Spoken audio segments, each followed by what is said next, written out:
Have you ever wanted to make a probiotic drink at home but have been intimidated by all the processes, the grains you have to keep alive? If you don't feed them, they die and you lose them. Well, I've got the answer for you today. We're going to make a Gingerbug, which is something that you can make from home without any grains. And if you neglect it, you just start one up very easily. To make your Gingerbug, you need some fresh ginger, some sugar, water, and a clean washed jar.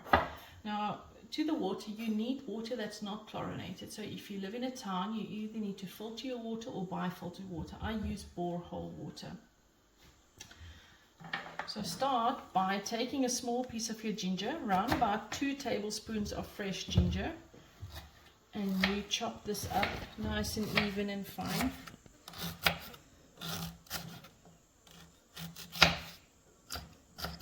You keep the skin on because all the yeasty beasties is sitting on the skin. Right. Add this to your jar with a tablespoon of sugar and some water. Fill your jar to about 3/4 of the way. Once you've completed this, you close your jar, and I put mine on the tabletop, not in direct sunlight, and I leave it for 24 hours.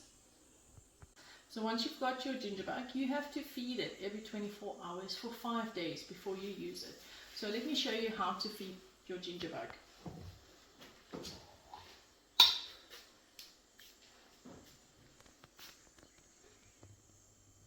You can see some bubbles forming already.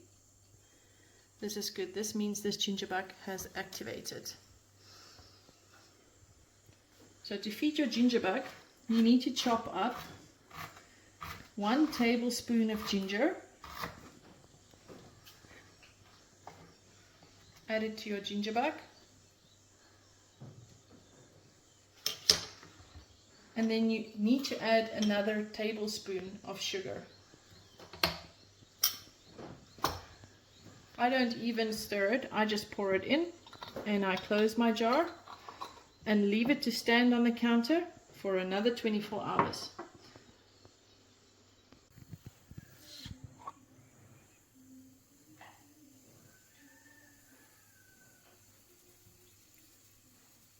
So after feeding it for 5 days, every 24 hours, this is what your Gingerbug will look like.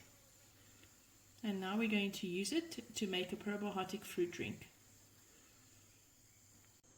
So now you've got your activated Gingerbug, and now you want to make your probiotic fruit drink. So first of all, you have to take your Gingerbug and just shake it a bit, because at the bottom you've got a sediment, and that sediment is most of your yeast lying there, and that you want to make some carbonation in your fruit probiotic drink. So I'm shaking it a bit, and I'm going to take a big jar and a sieve, and I'm going to pour 3/4 of my Gingerbug into this jar.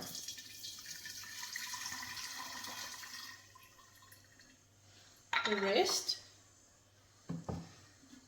I'm going to pour into this bowl so I can get all the ginger out of here.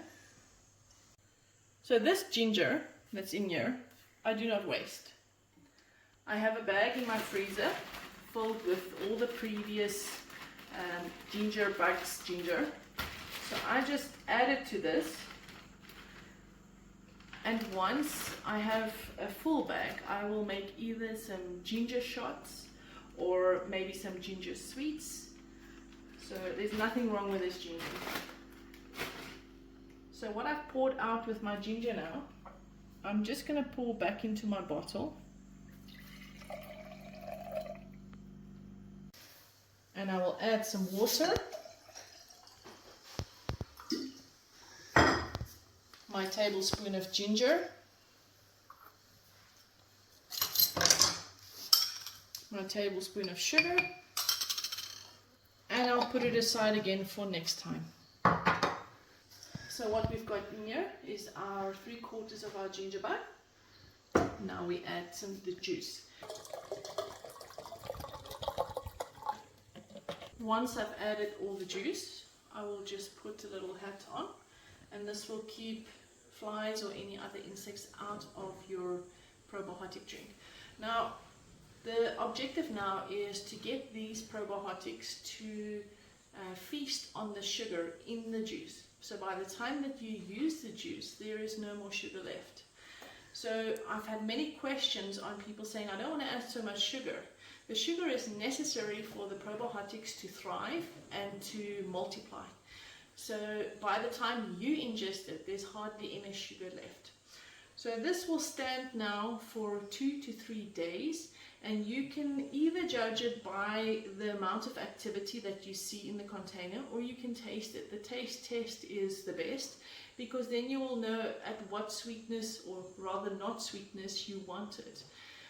If you leave it too long, it will get alcoholic taste. So I take it off before that time. So it's just no sugar, just fermented probiotic fruit juice.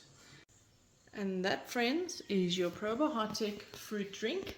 And this video is proudly sponsored by bripunk.co.za.